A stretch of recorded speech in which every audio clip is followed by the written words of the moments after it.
Bénissons le nom du Seigneur pour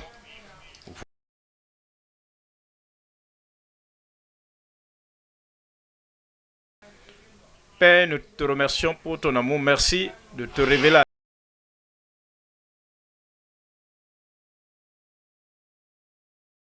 une vie profitable en ce temps, afin que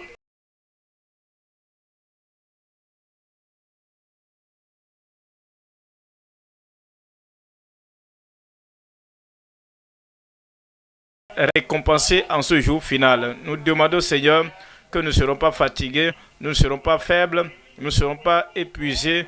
Nous allons poursuivre et atteindre les âmes comme tu veux que nous le fassions en tout temps au nom de Jésus. Seigneur, nous nous confions en tes mains, nous consacrons tout ce que nous avons. Nous allons prêcher l'évangile. Nous déclarerons la vérité, nous conduirons les pécheurs dans le royaume et les diriger vers le calvaire, vers le Sauveur. Je prie comme ils viennent, ils seront sauvés, elles seront sauvées, transformées, devenir une nouvelle créature dans ton royaume au nom de Jésus. Seigneur, aide-nous à avancer, aide-nous à continuer, aide-nous à ne pas regarder en arrière. Nous te remercions pour l'exaucement. Au nom puissant de Jésus, nous prions. Et que le peuple de Dieu réponde. 1 Corinthiens chapitre 9, verset 16.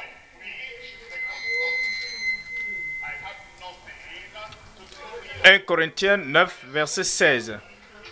Si j'annonce l'évangile, ce n'est pas pour moi un sujet de gloire, car la nécessité m'en est imposée et malheur à moi si je ne prêche pas, si je n'annonce pas l'évangile. » Vous voyez, l'apôtre Paul parle ici de son engagement indéfectible dans la prédication de l'évangile qui n'est pas quelque chose qu'il pense être optionnel. Je peux le faire, je ne peux pas le faire, je vais continuer ou je ne peux pas continuer. Il dit, si je prêche l'évangile, et il dit, si avec cette consécration, cet engagement, avec cette fermeté dans la prédication de l'évangile, ce n'est pas pour moi un sujet de gloire. Je ne peux pas me comparer à cet autre apôtre, à cet autre ministre, à cet autre intendant pour dire je suis je suis meilleur, je suis plus productif. Il dit il n'y a pas un sujet de gloire car la nécessité m'en est imposée. Le ciel m'a imposé la nécessité. Il n'y a rien d'autre à faire. Il n'y a rien d'autre que je puisse faire. Si j'essaie de faire quelque chose d'autre, cela ne réussira pas parce que Dieu va souffler sur cela et je serai déçu. J'ai cette nécessité qui m'en est imposée. En fait, il dit même, malheur à moi si je n'annonce pas l'évangile. Pourquoi Paul va-t-il nous dire cela? Pourquoi l'apôtre met-il l'accent sur ce point? Pour dire que la nécessité m'en est imposée. Parce qu'il s'est pris comme un exemple. C'est le même engagement que nous avons, la même consécration que nous avons, que nous devons comprendre que prêcher l'évangile pour toi, pour moi, pour tout le monde, c'est une nécessité. À la vérité, si nous abandonnons l'évangile, si nous mettons de côté l'évangile et alors nous poursuivons d'autres choses du monde, nous serons déçus parce que malheur à quiconque, malheur à nous si nous ne publions pas, si nous ne prêchons pas l'évangile. Voyez 1 Corinthiens chapitre 4, verset 16. 1 Corinthiens chapitre 4, verset 16. 1 Corinthiens chapitre 4, verset 16. Je vous en conjure donc, soyez mes imitateurs.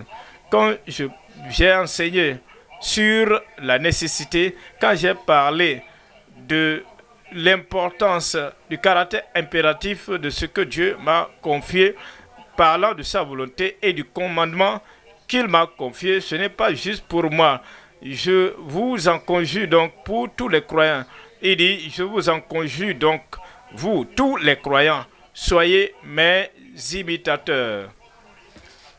1 Corinthiens chapitre 11, verset 1. 1 Corinthiens 11, verset 1. Soyez mes imitateurs, comme je le suis moi-même de Christ. Si vous vous rappelez de l'exemple impactant, l'exemple provocateur de Christ, il dit, je suis venu pour chercher et sauver ceux qui étaient perdus. Les hommes sont perdus dans le péché. Les hommes sont perdus dans l'iniquité et Jésus-Christ est venu pour les chercher, pour les amener à la repentance. Il dit, je suis venu pour conduire les pécheurs à la repentance. Tous les apôtres ont dit, suivez-moi, comme je suis Christ, comme je suis le zèle de Christ, comme je marche selon la compassion de Christ. C'est la même chose qu'il a pour toi et pour moi aujourd'hui. Je prie que ce ministère, que cette mission, ce devoir, cette responsabilité de la prédication de l'évangile, nous allons porter cela plus haut, au plus loin, comme Christ l'en a fait au nom de Jésus. Comme nous poursuivons, comme l'apôtre Paul l'a fait, chacun de nous sans exception, nous le ferons au nom de Jésus. Je voudrais entendre un bon Amen. Philippiens chapitre 3, verset 7. Philippiens chapitre 3, verset 7, verset 17. Philippiens chapitre 3, maintenant tous les croyants, tous les enfants de Dieu, ceux qui professent être des membres de la famille de Dieu, Colossiens 3, 17, soyez tous mes imitateurs. Vous voyez ce point? Il dit, ce n'est pas quelque chose que nous allons singulariser à l'apôtre Paul seulement, que ça, c'est sa consécration. Ce n'est pas une chose qui est spécifique à l'apôtre seul, mais il dit, soyez tous mes imitateurs, frères, et portez les regards sur ceux qui marchent selon le modèle que vous avez en nous.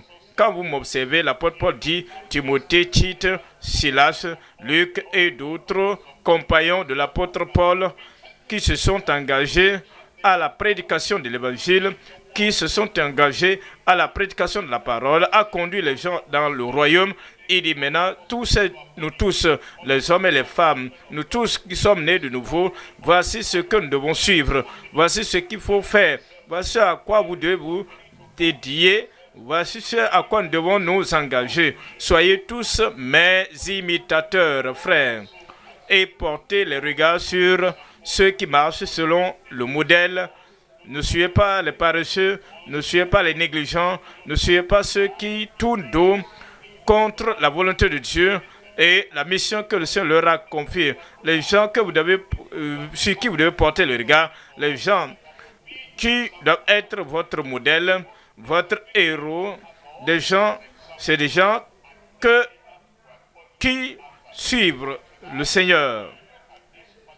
C'est pourquoi ce soir nous considérons ce passage dans 1 Corinthiens chapitre 9, 16 à 23, nous parlons du message intitulé « Prêcher l'évangile à tout prix ». Prêcher l'évangile à tout prix. Nous prêchons cela en atteignant les pécheurs dans la communauté. Nous le faisons à travers la littérature, nous le faisons à travers les réseaux sociaux. Tout ce que nous pouvons utiliser, nous l'utilisons pour prêcher l'évangile. Prêcher l'évangile par tous les moyens possibles. Nous allons voir quelques points. Premier point,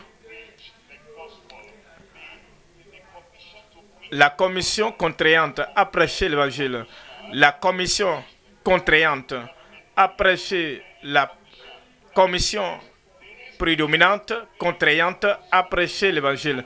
Cela dit que c'est le but ultime de votre vie, c'est la passion ultime de votre vie, c'est la poursuite ultime de votre vie, que vous n'allez rien permettre d'autre de venir s'interposer, vous n'allez permettre à rien d'autre de venir prendre la prééminence, la priorité dans votre vie.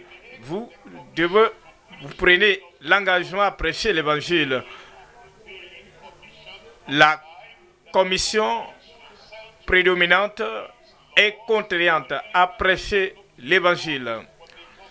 Vous serez ainsi touché, désolé, si un jour vous ne prêchez pas l'évangile, et que vous ne vous engagez pas à prêcher l'évangile et que vous ne vous rappelez pas de la passion, de la poursuite, vous ne vous rappelez plus de l'enthousiasme que vous avez à prêcher l'évangile, amenant quelqu'un à savoir que Jésus seul est le sauveur. Deuxième point, la consécration résolue dans la poursuite de son but. La consécration résolue dans la poursuite de son but. Si vous êtes un enfant de Dieu, Christ vit en vous. Vous vivez en Christ. Et son but devient votre but. Sa passion devient votre passion. Sa poursuite devient votre poursuite. Son intérêt devient votre intérêt. Et vous êtes engagé à ce but. Et il n'y a pas un autre but. Si se fait de l'argent, faire les affaires, avoir ceci ou cela, il n'y a pas un autre but qui puisse compétir avec ce but-là de la prédication de l'évangile. Prêcher l'évangile aux perdus, les amener dans le royaume de Dieu. Vous vous consacrez à cela. Vous êtes convaincu, vous êtes consacré. Vous n'êtes pas en train de vous étonner, de vous demander, suis-je consacré? Est-ce que je suis pour cela? Il n'y a pas de doute dans votre cœur. Il n'y a pas de doute dans le cœur de vos voisins. Il n'y a pas de doute dans la vie des membres de votre famille que voici votre consécration. C'est public, c'est visible, c'est pratique, c'est très connu par tous. Voici le croyant qui est de manière convaincante, engagé à prêcher l'évangile. Et c'est résolu, c'est déterminé. Ce n'est pas juste pour accomplir toute justice, mais pour faire sortir les pécheurs de leurs péchés et les sortir des ténèbres à la lumière admirable de l'évangile de Jésus-Christ. Deuxième point, la commission convaincante, résolue, pour la prédication de l'évangile. Après qu'il soit venu dans le royaume, après le salut, nous devons avoir le souci pour les nouveaux convertis.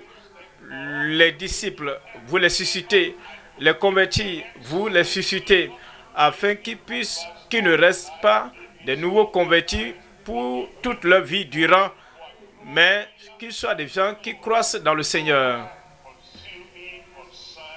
Le souci approprié du peuple de Dieu. Voyons le premier point, c'est la commission contraignante, prédominante de la prédication de l'évangile. Voyons 1 Corinthiens chapitre 9, verset 16. 1 Corinthiens chapitre 9, verset 16. Et vous connaissez ma vie, vous connaissez mon engagement. Si j'annonce l'évangile, chers Corinthiens, il n'y a pas de doute dans votre cœur. Quand j'étais venu vers vous, je ne m'étais pas impliqué dans d'autres choses. Si j'annonce l'évangile, vous pouvez vérifier d'autres choses. Vérifier les endroits où je suis allé, à Thessalonique, à Nakaï, partout, je suis allé, j'ai prêché l'évangile. Il s'agit de la commission contraignante que j'ai. Il dit, si j'annonce l'évangile, ce n'est pas pour moi un sujet de gloire, car la nécessité m'en est imposée. Et malheur à moi si je n'annonce pas l'évangile. Pourquoi a-t-il dit cela?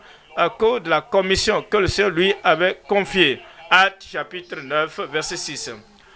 Acte 9, verset 6. Acte 9, verset 6. Tremblant et saisi d'effroi, il dit, Seigneur, que veux-tu que je fasse? Vous savez, ici, là où il était, il allait à Damas, il allait pour frapper aux portes des croyants, les saisir, les arrêter dans chaque maison, et quiconque il trouvait, qu'il s'agisse d'un homme ou d'une femme, d'un jeune ou d'une personne âgée, il va les arrêter. Parce que pour le fait qu'ils soient des chrétiens. Et avant d'atteindre Damas, Dieu l'a fait tomber de son cheval, de son char, sur lequel il voyageait. Il est devenu aveugle. Il entendit la voix de Jésus disant, Saul, Saul, pourquoi me persécutes-tu? Et dit, qui es-tu, Seigneur? Et le Seigneur lui répondit, je suis Jésus que tu persécutes. Il s'est soumis, il a soumis sa vie au Seigneur. Il a dit, j'étais ignorant, j'ai fait tout cela dans l'ignorance, persécutant le peuple de Dieu, pensant qu'il ne faisait pas la religion de nos pères. Et comme il s'est soumis au Seigneur, voyez ce verset 6. Verset 6, maintenant, il voulait savoir ce qu'il devait faire. Je ne peux pas aller les persécuter. Plus jamais, je fais partie d'eux maintenant. Maintenant, que dois-je faire? Et le Seigneur lui dit, lève-toi, lève-toi. Il dit, lève-toi, lève-toi et lève-toi, entre dans la ville et on te dira ce que tu dois faire. Il y a ce que tu dois faire dans ta vie. Il y a ce que tu dois faire. Il y a une nécessité qui est posée sur votre vie maintenant. Ce que tu dois faire. Il y a une commission. Il y a un devoir. Il y a une responsabilité qui repose sur vos épaules maintenant. Ce que tu dois faire. Verset 15. Verset 15. Dans le verset 15, il dit, mais le Seigneur lui dit, va, car cet homme est un instrument que j'ai choisi il est un instrument chargé. Le Seigneur a posé sa main sur lui. Le Seigneur s'est saisi de lui. Il lui dit, tu n'as qu'une seule chose à faire maintenant pour le reste de ta vie. De ce jour jusqu'au dernier souffle de ta vie, jusqu'au dernier soupir, tu n'as qu'une seule chose à faire. Tu es un instrument choisi pour porter mon nom.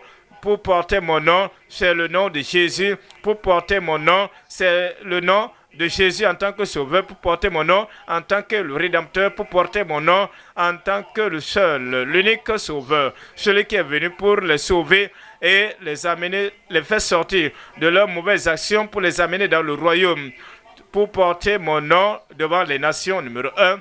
Devant les rois, les gouverneurs, numéro 2. Et devant les fils d'Israël, numéro 3. Voyons le verset 16. Verset 16. Et je lui montrerai tout ce qu'il doit souffrir pour mon nom.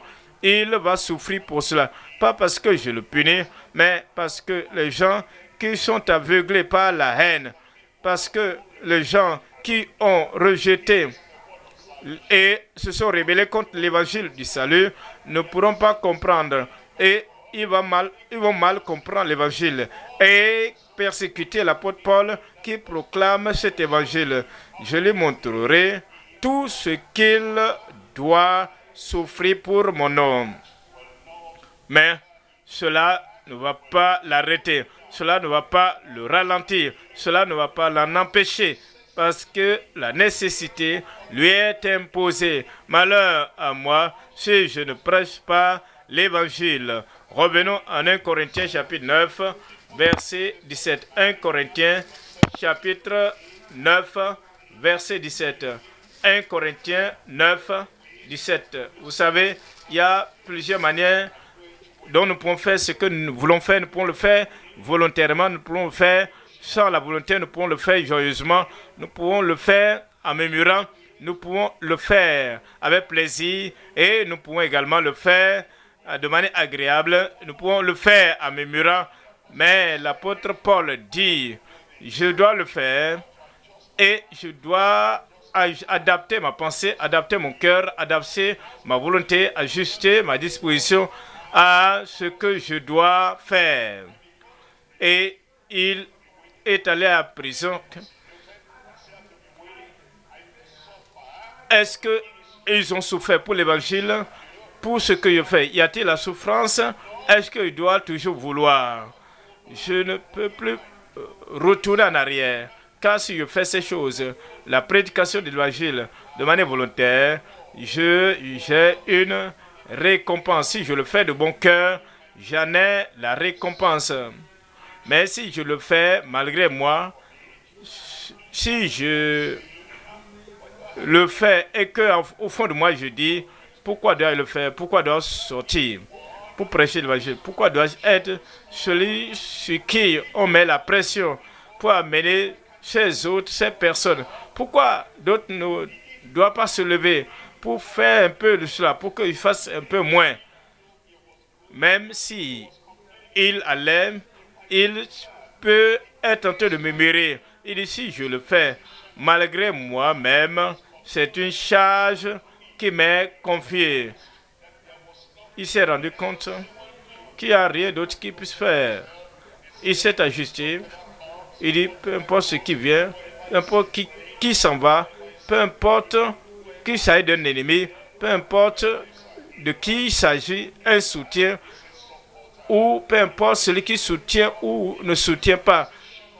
Mais dans la dispensation, la prédication de l'évangile m'est confiée. Ce qui veut dire, peu importe ce qui se passe, peu importe ce qui ne se passe, point, je prêcherai l'évangile. Je prie que cela sera dans votre pensée. Je prie que tel sera votre désir. Et cela sera votre perspective dans la vie au nom de Jésus. Voyez, Actes des Apôtres, chapitre 20. Actes, chapitre 20, verset 23. Actes 20, 23. Actes 20, 23. Seulement, de ville en ville, l'Esprit Saint m'avertit que des liens et des tribulations m'attendent. Il dit, partout où je m'en vais, il peut ne pas avoir la nourriture, mais il y a des tribulations. Il peut ne pas avoir des amis, mais il y a des liens. Il peut ne pas avoir de plaisir, mais il y aura des liens et des tribulations. Des liens et des tribulations m'attendent partout où je vais. Et cependant, vous voyez ce qu'il dit dans le verset 24, Acte 20, 24. Mais je ne fais pour moi-même aucun cas de ma vie. Vous voyez, si vous n'avez pas d'engagement, de consécration, si vous n'êtes pas une personne responsable, si vous êtes une personne qui aime fuir, qui aime fuir et qui n'aime pas la difficulté, qui n'aime pas le danger, vous direz, je voulais le faire, mais en réalité, j'étais consacré à l'église. Je me suis consacré. Quand j'ai entendu ce message, j'ai dit que je vais le faire. Mais que puis-je faire maintenant? Voyez les liens, regardez les tribulations, regardez la pandémie, regardez les difficultés, voyez vous-même le danger, voyez le chômage, voyez la tristesse qui m'envahit, regardez les vents qui soufflent, voyez les ennemis qui m'environnent, voyez les gens qui ne veulent pas que je le fasse. Oui, bien, je le voulais également, mais comme ils ne m'ont pas permis de le faire pleinement, et comme ils ne m'encouragent pas, même les gens qui devaient m'encourager sont ceux qui se dressent contre moi sur la voie pour dire, où vas-tu? Que dois-je faire? Tu veux retourner là-bas encore? Non, tu n'iras pas. Alors, comme il dit, je ne dois pas le faire, mon frère, que doit le faire? Ce qu'il faut faire, c'est d'avancer, et vous allez avancer. Je dis, ce qu'il faut faire, c'est d'avancer, et vous allez avancer. C'est pourquoi il dit dans le verset 24, mais je ne fais pour moi-même aucun cas de ma vie, comme si elle m'était précieuse, pourvu que j'accomplisse ma course avec joie et le ministère que j'ai reçu du Seigneur Jésus, d'annoncer la bonne nouvelle de la grâce de Dieu.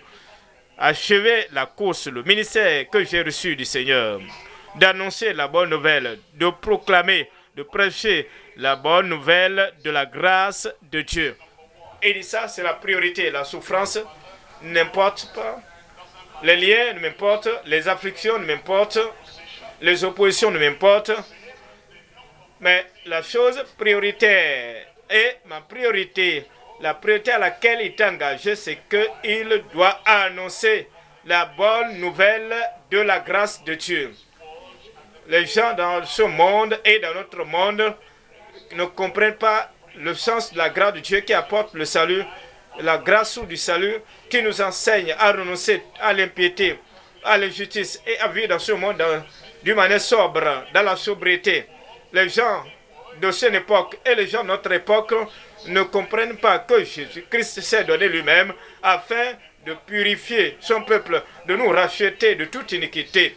Il dit, puisque j'ai cette connaissance et j'ai cette compréhension, maintenant, peu importe ce qui se passe, qui est l'encouragement ou le découragement, je vais poursuivre. Et j'aurai cette commission contraignante, cette commission prédominante pour prêcher l'évangile, l'évangile de la grâce de Dieu. Retournons en 1 Corinthiens chapitre 9. Retournons en 1 Corinthiens chapitre 9. 1 Corinthiens 9. 1 Corinthiens 9. 17. Et dit, quelle est donc, verset 18, quelle est donc ma récompense quand j'aurai traversé le monde, quand j'aurai traversé le pont de la vie, de l'éternité? Quelle est donc ma récompense? C'est d'offrir gratuitement l'évangile que j'annonce. Vous voyez comme une fois, il a mentionné de l'annonce de l'évangile. Si j'annonce, prêche, annoncer l'évangile, quand j'annonce l'évangile, c'est d'offrir gratuitement l'évangile que j'annonce sans user de mon droit de prédicateur de l'évangile. Sans user, c'est d'annoncer, d'offrir gratuitement l'évangile que j'annonce sans user de mon droit de prédicateur de l'évangile. Si je prête l'évangile, si j'annonce l'évangile, je ne facture pas l'évangile. Je ne facture pas l'évangile. Je ne monétise pas l'évangile. Paul dit, s'il prêche l'évangile à tous, il ne met pas cette condition. L'argent qu'il demande pour contribuer avant de prêcher l'évangile, l'argent que nous demandons avant de prêcher, et à cause de cela, on ne prêche pas. Et alors, la condition de l'argent doit être vidée. Ou bien la condition de dire, tu dois faire ceci pour moi, tu dois m'apprécier, tu dois m'obéir, tu dois faire ceci ou cela. Toutes ces conditions sont ainsi multiples et multiformes et compliquées. Nous ne pouvons pas les remplir. Et à cause de cela, nous ne pouvons pas aller à écouter l'apôtre Paul. Paul dit, pour mon cas, pour ma part, je voudrais que cela soit clair dans votre esprit, que je ne prêche pas l'évangile avec de l'argent, c'est d'offrir gratuitement l'évangile. Vous n'espérez pas de ces gens, ceci ou cela. Avez-vous entendu des prédicateurs parler des prédicateurs? Oui, nous sommes sauvés. Il dit, j'essaie de donner mon meilleur pour que les pécheurs soient sauvés, pour que l'Église croisse et que l'Église avance et devienne mature. Mais comme ils ne m'obéissent pas, comme ils ne m'acceptent pas, comme ils ne me respectent plus, la petite charge que je demande, je leur demande. La petite demande dépense que je demande pour qu'ils puissent accomplir le travail, ils ne le font pas. Alors bien, vous voulez périr, ça c'est votre responsabilité, cela vous engage. Paul dit, non, pas du tout, je n'use pas de mon droit, je ne facture pas l'évangile, je ne fais pas cela. Et il y a des ouvriers de l'église parce qu'ils ne reconnaissent pas ma position, ils ne reconnaissent pas mon importance, ils ne reconnaissent pas mon service, oui, la charge qu'ils mettent là. Mais comme ils ne me donnent pas le respect nécessaire, la reconnaissance, je vais m'asseoir. L'apôtre Paul dit, ma récompense est d'offrir gratuitement l'évangile que j'annonce sans user de mon droit, de mon privilège, de ma position de prédicateur de l'évangile. Nous devons réfléchir à cela. Êtes-vous un pasteur? Êtes-vous en train d'abuser du pouvoir de votre position, de l'autorité de votre position dans l'évangile? Êtes-vous un ouvrier? Êtes-vous en train d'abuser de votre position, d'user de votre position? Est-ce que vous essayez de fixer un certain montant à votre ministère, de facturer votre ministère? S'ils ne font pas ceci, s'ils ne font pas cela, alors je ne donnerai pas mon meilleur. L'apôtre Paul dit, je sais qu'une mission m'a été confiée, je vais l'accomplir pour que les âmes soient sauvées et que les âmes soient amenées à maturité dans le royaume. Romains chapitre 15. Romains chapitre 15, verset 16. Romains chapitre 15, verset 16. D'être ministre de Jésus-Christ parmi les païens, m'acquittant du divin service de l'évangile de Dieu, afin que les païens lui soient une offrande agréable et étant sanctifiés par l'Esprit. C'est que ministre pas pour seulement éclairer les intellectuels, mais d'être ministre de Jésus-Christ parmi les païens. parmi les païens, m'acquittant du divin service de l'évangile de Dieu, afin que les païens lui soient une offrande agréable, étant donc sanctifiés par l'Esprit Saint. Je prie que le Seigneur donne la même pensée, la même résolution que l'apôtre Paul au nom de Jésus. 1 Corinthiens chapitre 10, verset 33. 1 Corinthiens 10, 33. 1 Corinthiens 10, 33. De la même manière que moi aussi, je m'efforce en toutes choses. Qu'est-ce que je veux dire? Quand il est venu au Baba, il a parlé de telle sorte que les Babas ne se sentaient pas honteux d'être des...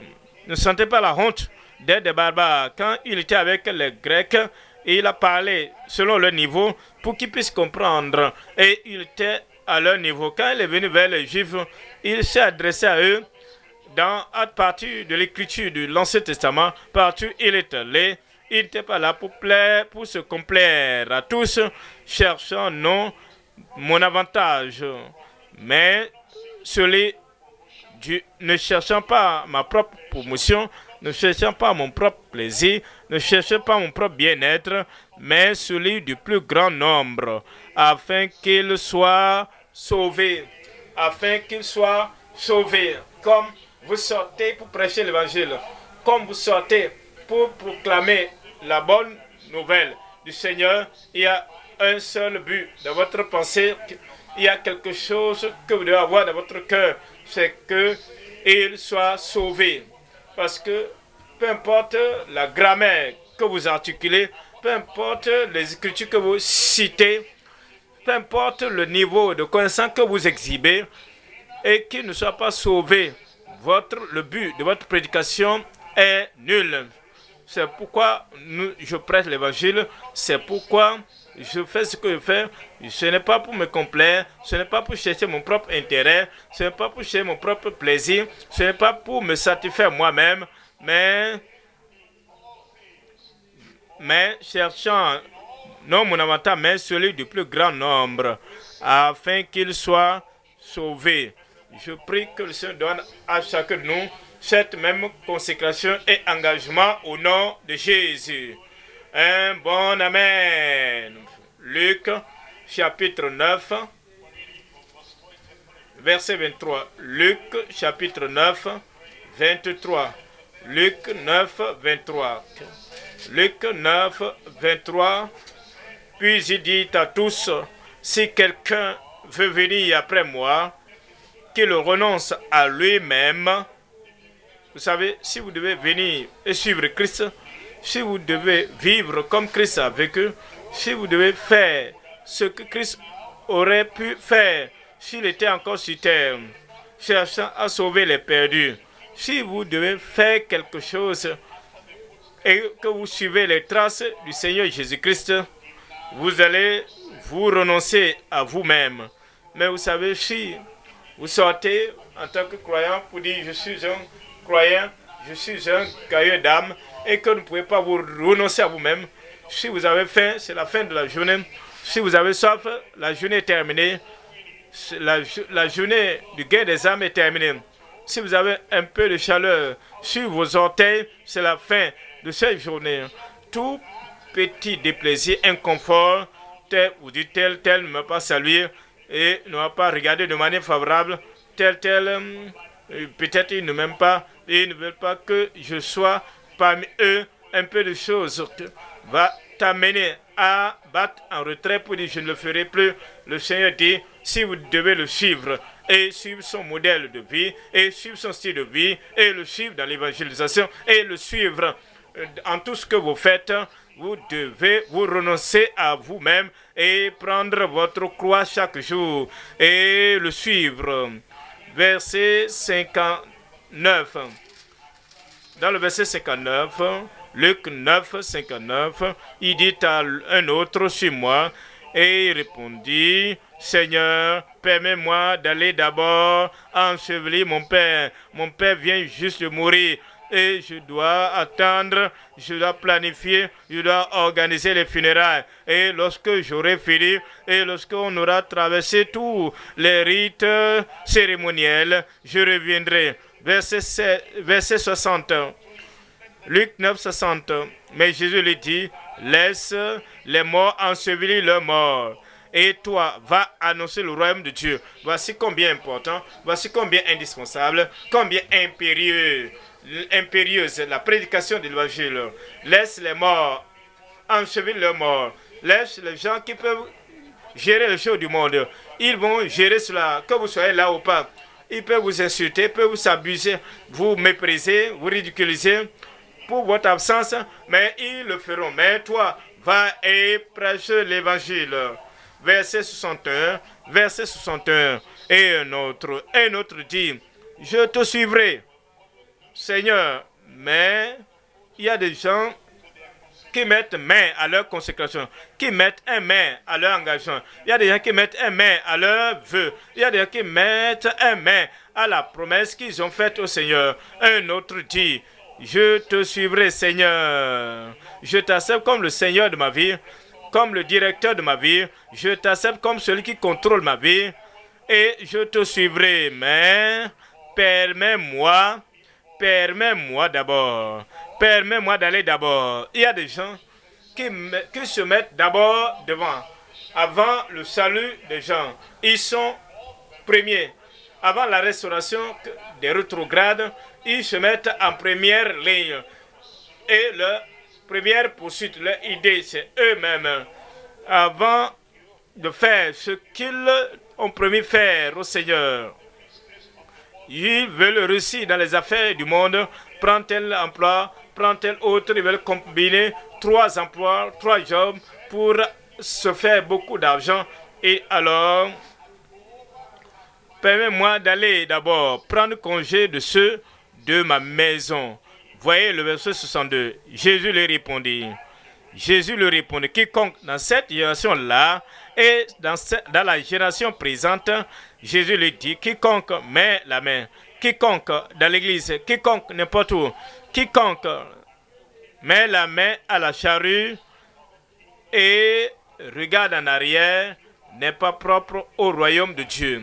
Juste en regardant en arrière, comme la femme de Lot n'est pas propre, ceux qui regardent ne sont plus propres, ne sont plus acceptables dans le royaume de Dieu. Qu'en est-il de ceux qui se détournent? Qu'en est-il de ceux qui repartent en arrière? Qu'en est-il de ceux qui disent, je ne peux plus supporter, nous ne pouvons plus faire l'évangélisation comme on l'avait fait il y a de cela 20 ans. Je n'étais pas encore marié en ce temps, maintenant je suis marié et maintenant j'ai des enfants. Je dois gérer 2 emplois, je dois joindre les 2 bouts, alors je ne peux plus continuer. Jésus dit, quiconque ayant mis la main à la charrue et regarde en arrière n'est pas propre au royaume de Dieu.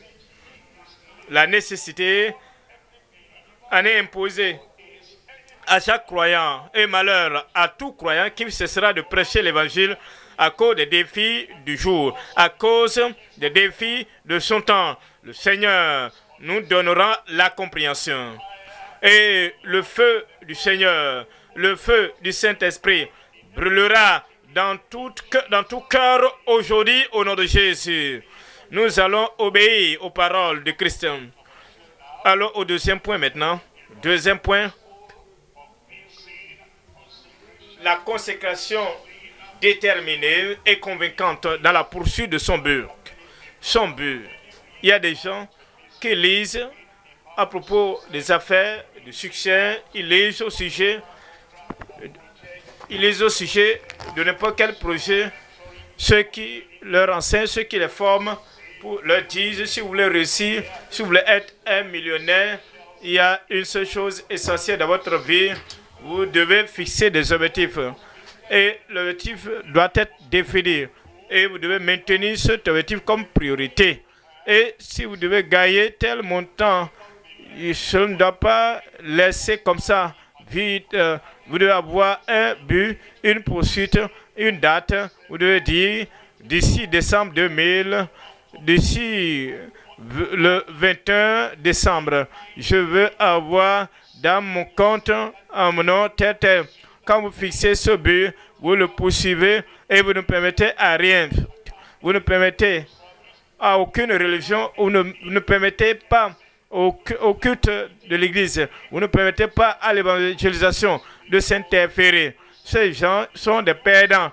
Ils perdront sur la terre et ils perdront dans l'éternité. Nous devons poursuivre son but, le but de Dieu, le but du Seigneur Jésus-Christ. Il y a une raison pour laquelle il est venu, la raison pour laquelle il t'a amené dans le royaume et tu es dans le royaume en ce temps pareil. Pas pour ton but, pas pour le succès dans le monde, pas pour les affaires seulement dans le monde, mais c'est pour le but du Seigneur. Et vous le poursuivez avec la consécration de manière convaincante. Vous poursuivez ce but de manière déterminée. La consécration résolue et convaincante dans la poursuite de son but. Allons dans 1 Corinthiens chapitre 9, verset 19. 1 Corinthiens 9, 19. 1 Corinthiens 9, 19.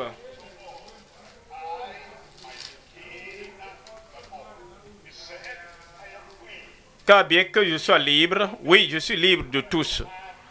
Et je peux me fixer n'importe quel objectif. Je connais ma consécration, je connais ma détermination, je connais ma diligence. Et si je fixe mon cœur sur quelque chose, et pour le faire, pour l'obtenir, j'y parviens.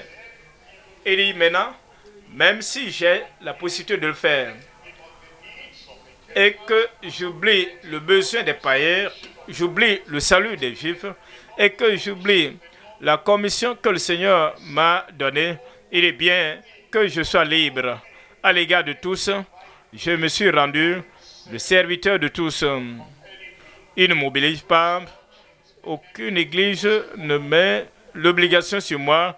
Aucun Corinthien, aucun Éphésien, aucun Thessalonicien ne met la pression sur moi. Il s'agit de ma consécration personnelle.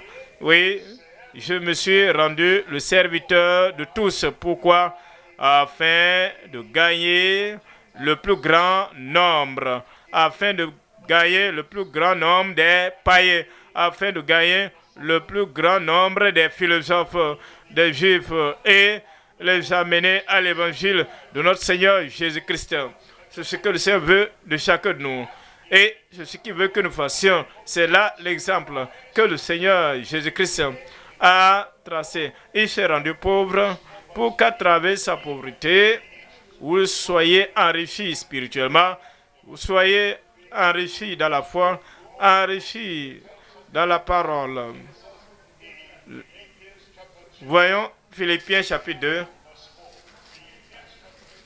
Philippiens chapitre 2, verset 4. Philippiens 2, 4.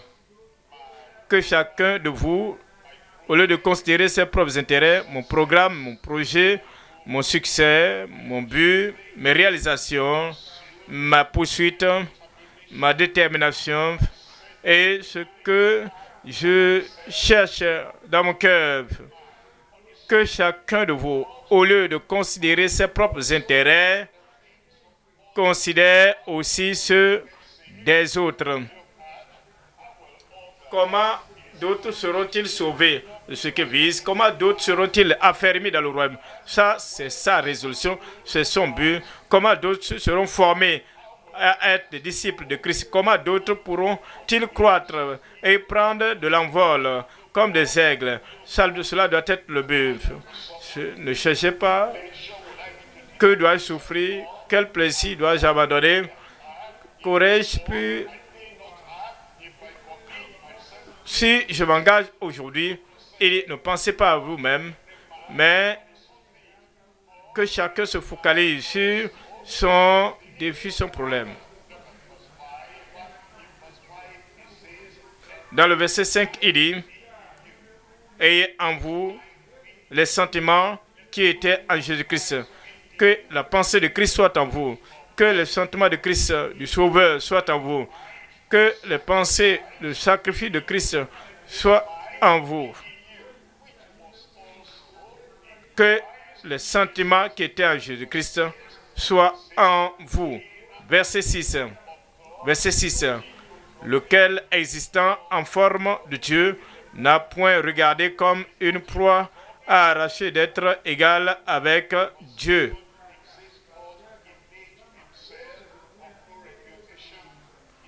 Il s'est dépouillé lui-même. Il s'est dépouillé lui-même. Il dit ça, c'est la pensée qui doit être dans la vie de chacun de nous, les croyants. Ce n'est pas tel que nous pensons. Ma réputation, mon honneur, ma gloire, mon respect de soi, mon estime de soi. Il y a des gens, ce à quoi ils pensent, c'est leur estime de soi, c'est le respect de soi, l'honneur de soi.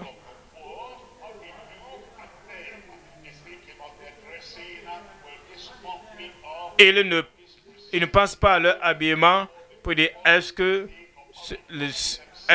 les gens vont me recevoir, m'accepter ou me rejeter si je me lève maintenant dans le bus pour dire voici Jésus est le Sauveur. Comment cela pourra-t-il m'aider? Comment cela peut-il améliorer mon estime de soi? Ils veulent la réputation à tout temps, partout. Mais Jésus-Christ, et il s'est fait lui-même. Il a pris la forme de serviteur. N'a point regardé comme une proie à arracher d'être égal avec Dieu.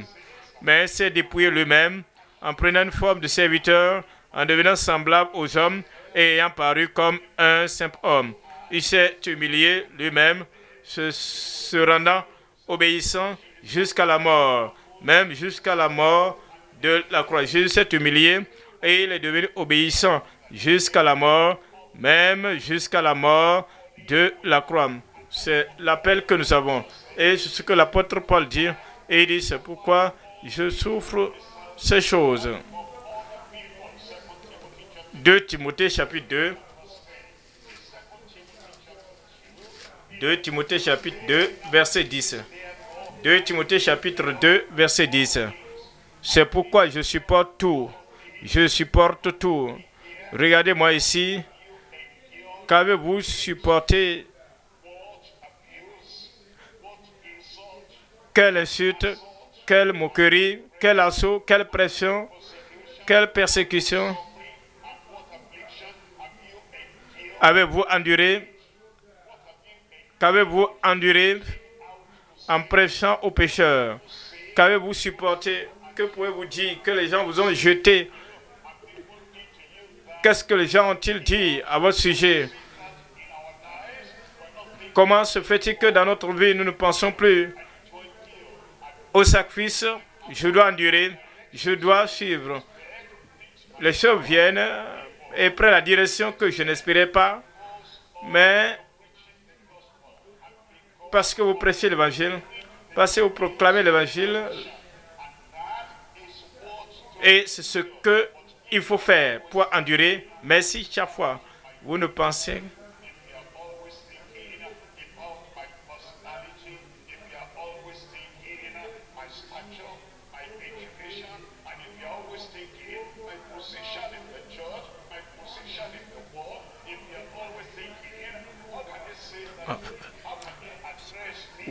vous ne devez pas toujours penser à vous-même pour dire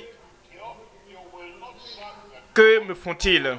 Si vous pensez à vous-même, vous n'allez pas servir le Seigneur de manière appropriée. Vous allez perdre votre récompense sur terre et dans les cieux. Qui sait si vous n'allez pas rater le ciel? Mais l'apôtre Paul dit, c'est pourquoi je supporte tout. Je supporte tout pour le nom de Christ à cause des élus. Je supporte tout à cause des élus afin qu'ils puissent avoir part au salut qui est en Jésus-Christ. C'est de cette manière, il veut que nous puissions vivre pour aider d'autres à comprendre que Jésus est mort pour eux, qu'ils ne peuvent pas se sauver et que c'est Christ seul qui pourra les sauver. Tout ce que nous endurons pour eux, pour qu'ils viennent à la connaissance du Seigneur, cela vaut le prix. 1 Corinthiens 9, 23. Je fais tout à cause de l'évangile afin dit gagner avec le verset 20, avec les Juifs, j'ai été comme des Juifs, afin de gagner les Juifs. Avec les Juifs, j'ai été comme Juif. Que veut-il dire cela? Quand il est allé dans la synagogue, il a pris les Écritures que les Juifs croyaient, que les Juifs acceptaient, et il était prêt à le lire et à prêcher. Et il dit, Père et frères, voici la parole que Dieu a déclarée à nos pères. Et il s'est identifié à eux comme un Juif. Et maintenant, ce qui était dit dans l'Ancien Testament s'est accompli dans le Nouveau Testament. Et nous sommes les fils de la nouvelle génération. Et la vie éternelle est pourvue à travers Jésus-Christ. Comme notre prophète l'a écrit. Et aux Juifs, avec les Juifs, j'ai été comme les Juifs afin de gagner les Juifs. Avec ceux qui sont sous la loi, comme sous la loi. Et je demande toujours, quoique je ne sois pas moi-même sous la loi, leur demandant toujours, frère, que dit la loi, que dit la loi, et je retourne là-bas pour leur ouvrir les yeux, afin qu'ils puissent comprendre. Et faites-vous partie de telle ou telle tribu, sur moi également, sur la tribu de Benjamin. Il s'est familiarisé à eux, il s'est identifié à eux, pour que je puisse dire, ah, regardez cet homme, il s'adresse à nous dans le langage que nous comprenons, afin que je puisse gagner ceux qui sont sous la loi. Voyons 1 Corinthiens chapitre 9, verset 21. 1 Corinthiens 9, 21. Maintenant, il va vers les païens. Il dit, avec ceux qui sont sans loi, les païens, ils n'acceptent pas et ils ne sont pas sous la loi de ces païens, mais il vient à eux et dit, avec ceux qui sont sans loi, comme sans loi, quoique je ne sois point sans la loi de Dieu, étant sous la loi de Christ, afin de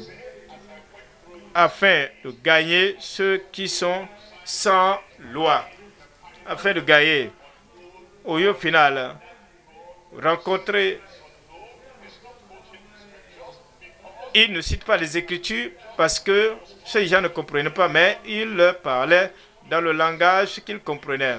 Et il dit, comme l'un de vos poètes a dit, comme l'un de vos écrivains a dit, que nous vivons en lui, nous avons le mouvement en lui, l'être et la vie. Ce Dieu que vous ne connaissez pas, il a envoyé un Rédempteur et il y a un jour du jugement. Et maintenant, il ordonne à tous les hommes partout qu'ils aient à se repentir. Maintenant, il les a exhortés à travers ce qu'ils connaissaient afin de les conduire vers le Seigneur.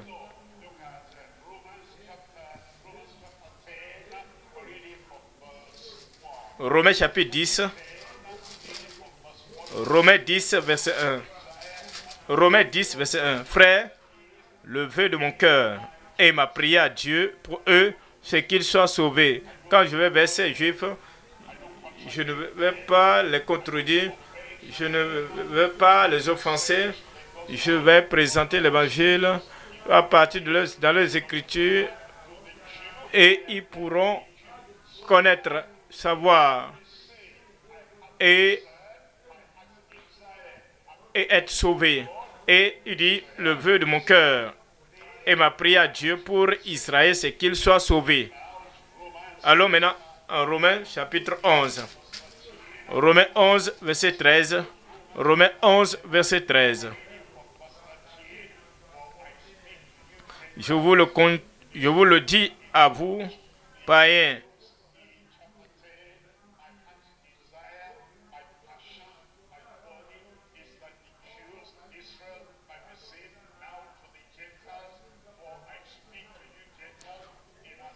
Je m'adresse à vous en tant que païen pour que vous sachiez que je suis apôtre des païens et je glorifie mon ministère. Je vous le dis à vous, païens, en tant que je suis apôtre des païens, je glorifie mon ministère. Je prends cela parce que Christ est mort pour tout le monde, car Dieu a tant aimé le monde qu'il a donné son Fils unique, afin que quiconque croit en lui ne périsse point, mais qu'il ait la vie éternelle. Car Dieu n'a pas envoyé son Fils dans le monde des païens ou dans le monde des juifs pour condamner le monde, mais c'est afin que le monde à travers lui soit sauvé. Ainsi il dit, je viens à vous, païens, je suis l'apôtre des païens. Dans le verset 14, afin, s'il est possible, d'exciter la jalousie de ceux de ma race et d'en sauver quelques-uns. Et donc, vous, les païens qui se convertissent, cela va servir à provoquer la jalousie de certains d'entre eux pour que certains en soient sauvés. Ce qui est important, nous voyons dans Romains chapitre 10, revenons, Romains chapitre 10, verset 9, qu'il s'agit d'un païen, d'un grec. Romains 10, verset 9. Si tu confesses de ta bouche le Seigneur Jésus et si tu crois dans ton cœur que Dieu l'a ressuscité des morts, tu seras sauvé. Verset 10. Car c'est en croyant du cœur qu'on parvient à la justice et c'est en confessant de la bouche qu'on parvient au salut, selon ce que dit l'Écriture. Verset 13. Car quiconque est juif, un païen, un barbare, un grec, car quiconque est un illettré, un philosophe, car quiconque invoquera le nom du Seigneur sera sauvé. Dans le verset 17.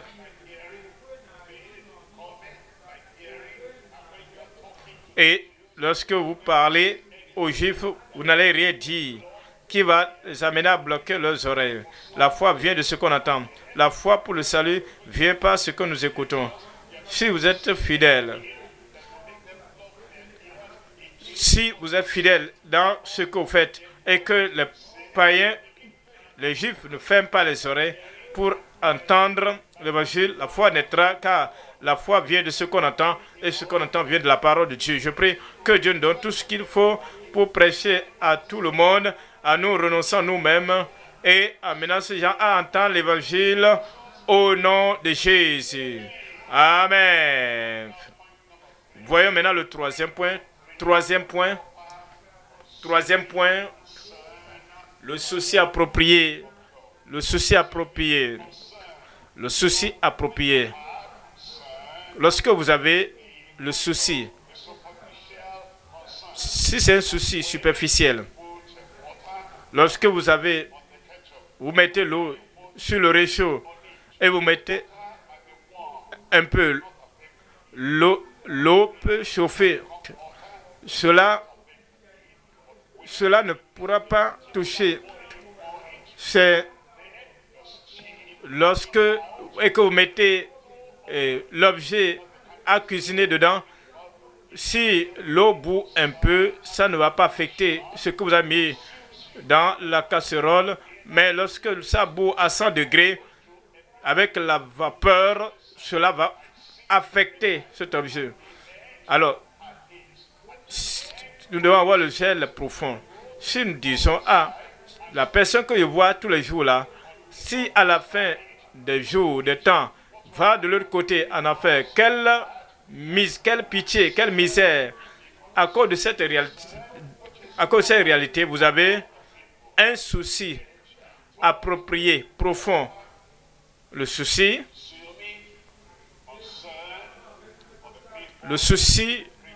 approprié, profond pour le salut du peuple de Dieu.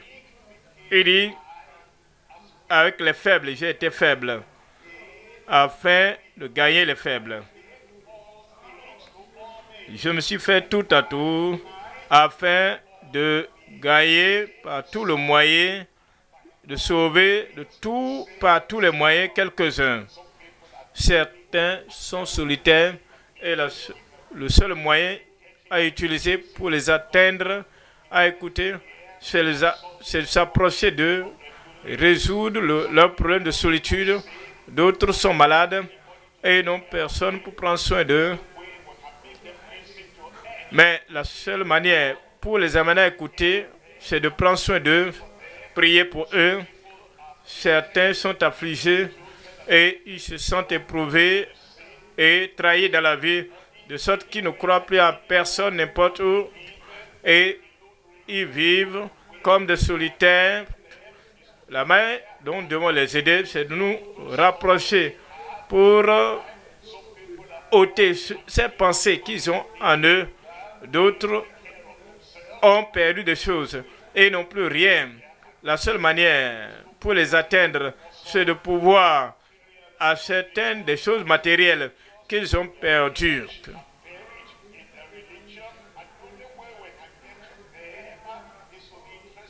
La manière d'atteindre certains, c'est de nous intéresser à eux pour poser des questions. Je vois que vous êtes vraiment religieux, vous êtes si dévoués et j'apprécie. Maintenant, il va s'ouvrir à vous et vous parler de cette religion de leur père. Cette religion, pourquoi est-il engagé? Maintenant, quand vous parlez, il s'ouvre et il va vous demander, qu'en est-il de vous? Que pensez-vous de la religion? Vous dites, vous savez, la religion, c'est un moyen de l'homme qui essaie de trouver Dieu. Et il y a plusieurs religions. Mais je n'aime pas parler de la religion. Ils essaient de trouver Dieu, mais ils ne trouvent pas Dieu. Je voudrais vous parler de la justice. Ils ne pensent pas à la religion.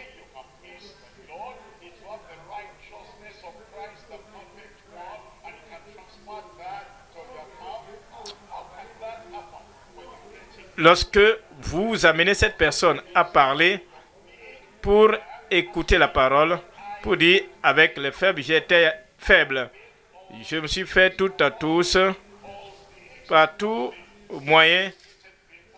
Ceux qui sont instruits, ceux qui cherchent dans la vie, c'est que je dois être heureux. Je dois être heureux. Vous devez les aborder pour dire, ouais, parlons de ce bonheur dont vous parlez. Comment pouvez-vous être heureux?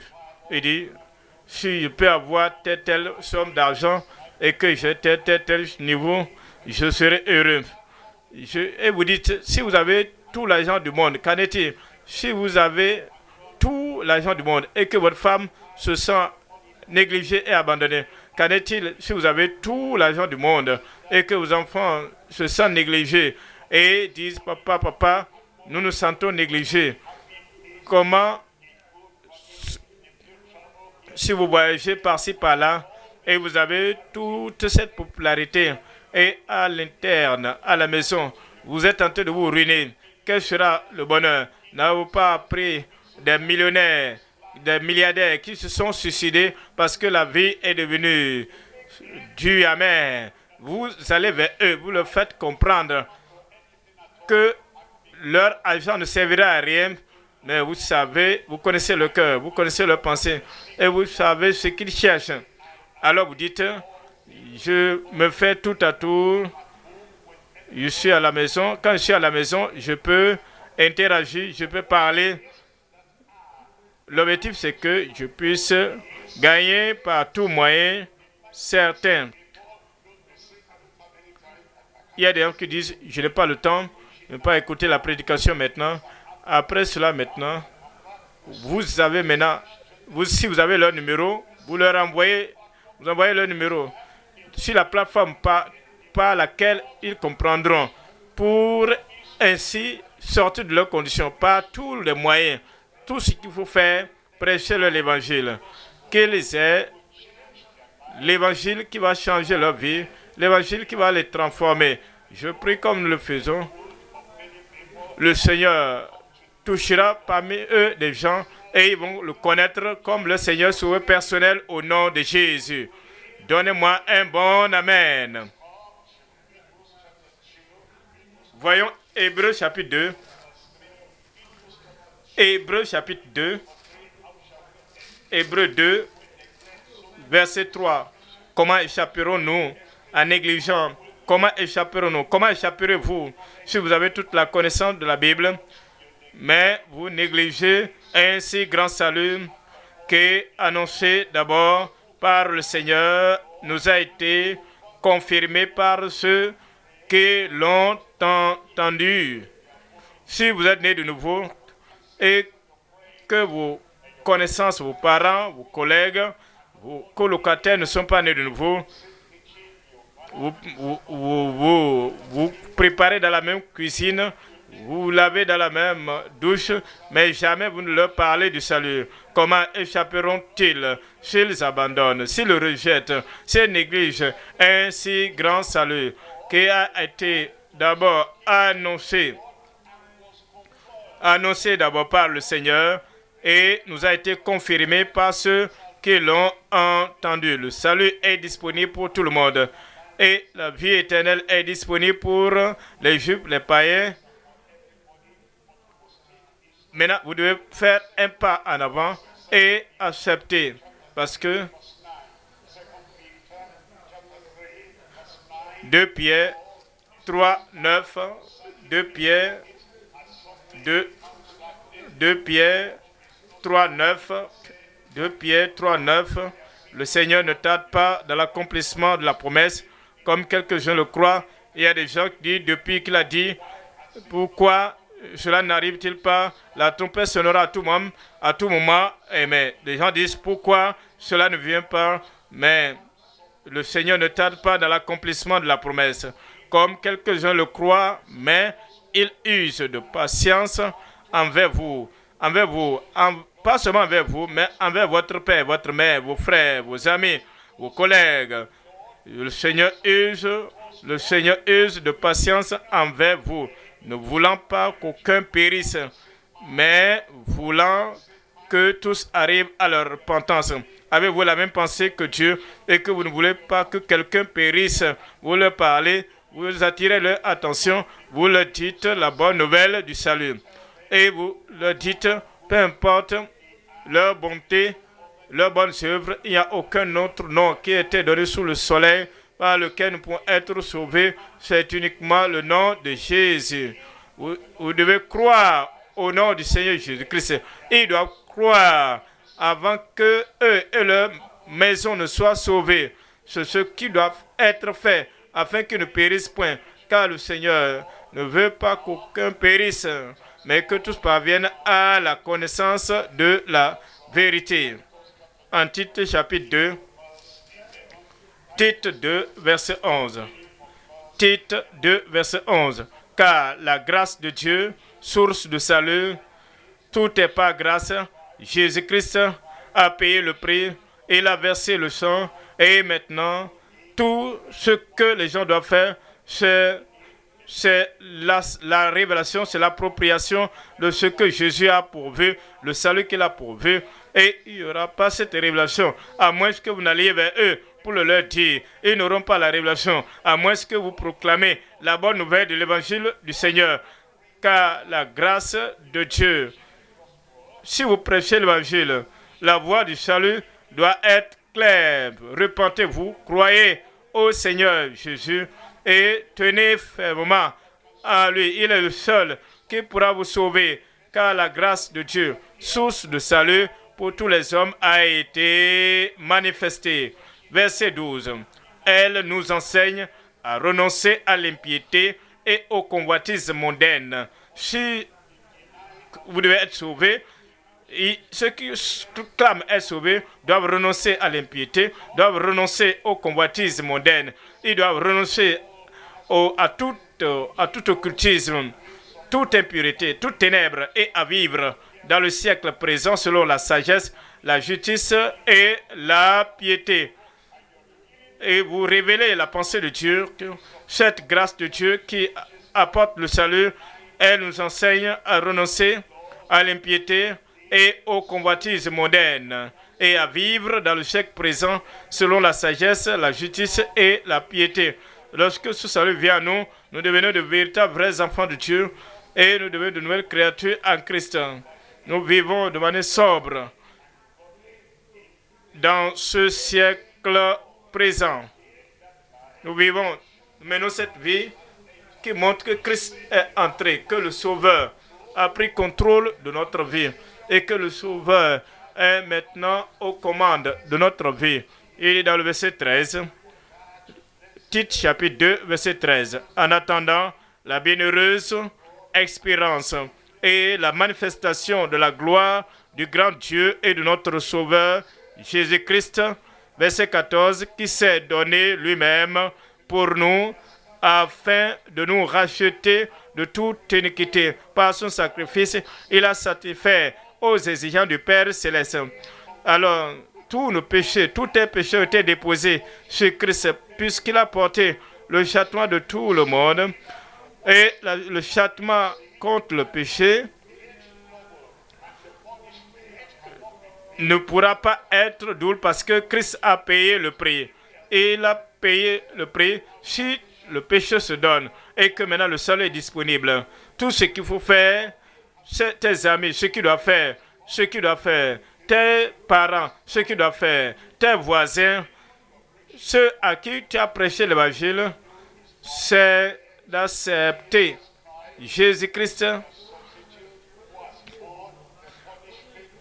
Christ qui a pris et a souffert le châtiment pour eux, pour qu'ils ne puissent pas subir le même châtiment, en le recevant comme leur purificateur, en le recevant comme Christ qui a fait toutes choses. Il est mort pour nous. Il est mort, il s'est donné lui-même pour nous, afin de nous racheter de toute iniquité et de se faire un peuple qui lui appartienne, purifié. Vous n'êtes pas sauvé pour demeurer dans le désert. Vous n'êtes pas sauvé pour demeurer dans le monde. Mais vous demeurez en lui, vous demeurez par lui. Il pardonne. Il pardonne ses enfants. Il purifie, il les sanctifie. Il les amène à lui pour faire d'eux un peuple qui lui appartienne, purifié par lui et zélé pour les bonnes œuvres. Comme nous sortons, devons atteindre les gens pour leur dire ce que Dieu aurait pu faire pour l'humanité. Et il l'a fait à travers Christ. Nous apportons ça à travers une décision. Une décision pour recevoir le salut du Seigneur.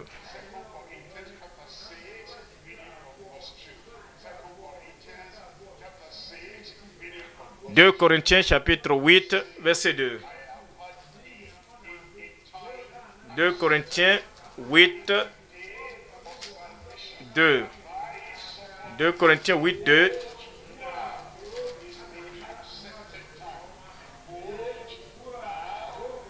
Il dit, au jour du salut, je t'ai entendu. Voici maintenant 2 Corinthiens 6, 2. Car il dit au temps favorable, je t'ai exaucé. Au jour du salut, je t'ai secouru. Voici maintenant le temps favorable. Voici maintenant le jour du salut.